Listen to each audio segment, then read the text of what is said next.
усны хэмнэлд тогтцол ба борооны ус цуглуулах стратеги түүний тухай ойлголтын тухай танилцуулгыг та бүхэнд хүргэж байна. Борооны ус ураах ойлголт ба ач холбогдол. Борооны ус ураах нь дээвэр хатуу ужиртай гадаргуу зэрэг ус цуглуулах зэрэг хэсгээс хурд унтсны усыг цуглуулж хадгална.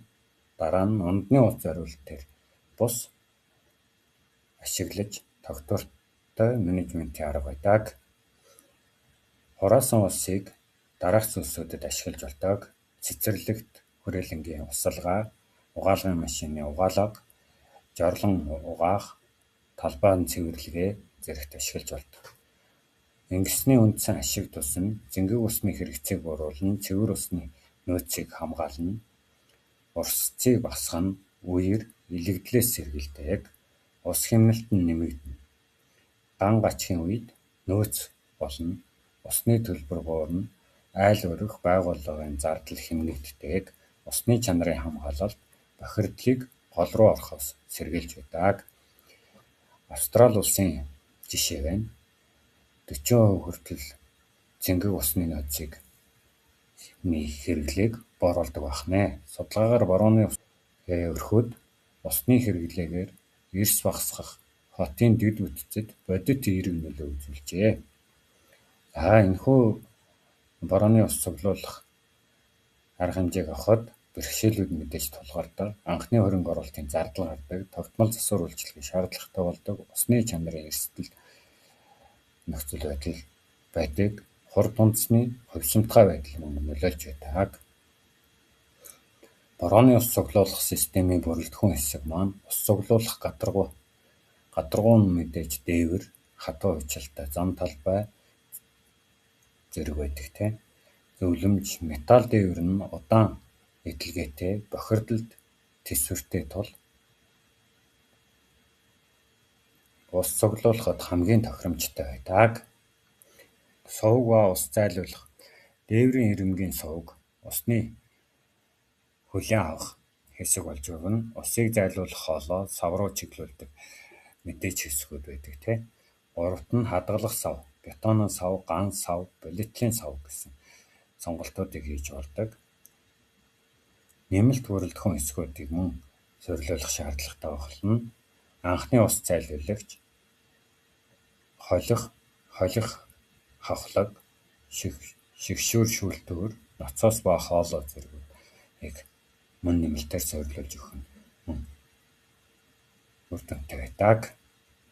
Хурд унтсны хэмжээг тооцоолох, мөн дээврийн талбайг газ хэрхэн хэдийн хэмжээний ус хоригдлуулах болох вэ гэдгийг дараах томьёогоор авч үзэж болдог.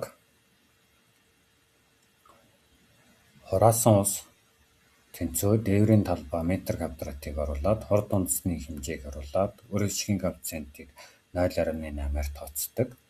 Мөн энэ жишээний дагуу та бүхэн дээврийн талбай хэмжээгээ оруулаад хурд унтсны хэмжээг оруулаад ингээд тооцоолох юм бол та хэдийн хэмжээний нөөцлүүрийн сав тавихад тохиромжтой вэ гэдгийг тооцоолон гаргах боломжтой байна.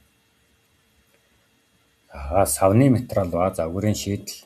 Материалын сонголт. Бетонын сав бол маш бат бөх, эдлэгээ урт, газар дор системд тохиромжтой байдаг. Жин их тээвэрлэхэд хүндрэлтэй байдаг. Ганц сав удаан эдлэгээтэй, нарны хэд ягаан туяанд тэсвэртэй, зэврэлтээс хамгаалах бүрээс шаардлагатай болж өгдөг. Полиэтилен хөнгөн, эвдэрдгүй, хямд өртөгтэй, тээвэрлэх, суйрлуулахад хялбар байдаг. UV хамгаалтын зэрэглэл шаардлагатай болдог. Дизайныг мөн сонгох шаардлагатай, загвар дизайныг бас харах шаардлагатай болдог. Хэмжээ, хэрэгцээ, хурд ундас, зай талбайгаа тооцоолно. Арчилгааг цэвэрлэх, нэвтрэх хэсэг, найдвартай таг хийх хэрэгтэй болдог. Хэлбэр нь цилиндр эсвэл тэгш өнцөгт байж болно. Аюулгүй байдал, холих хоолой суйрлуулалтын бэхэлгийг мөн сайн хийж өгөх ёстой. Усны чанарын хамгаалалт, анхны ус зайлуулах төхөөрөмж. Мэдээж анхны ус зайлуулах гэдэг нь болохоор эхлээд нөгөө дээвэр дээр байгаа тоос шороо тэгээд зэдгэрийг угаагаад орж ирж байгаа усыг эхний ус гэж хэлээд байгаа. Тэгээд эхний бохирдолтой тэр усыг бол тусгаарлах шаардлагатай болдог. Навч хог баригч шүүлтүүрийг мэдээж тавих шаардлагатай болно. Мөн ялаа шумуулнаас хамгаалах торыг мөн байрлуулж өгөх нь зөв байдаг. За барилгын борооны ус цуглуулах системийн дизайныг 6 уншилтаар гаргаж үздэг.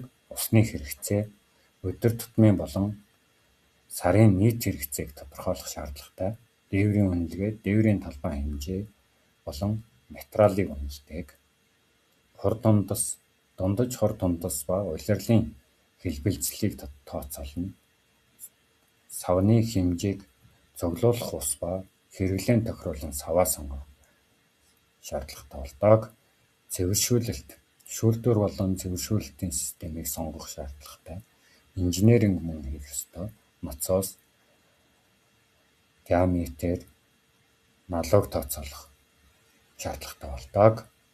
Ингэснээрээ ус хэмнэлт буурж, урсц буураж, зардал хэмнэгдэж, байгаль дээлтэй болдгоор ач холбогдолтой юм аа.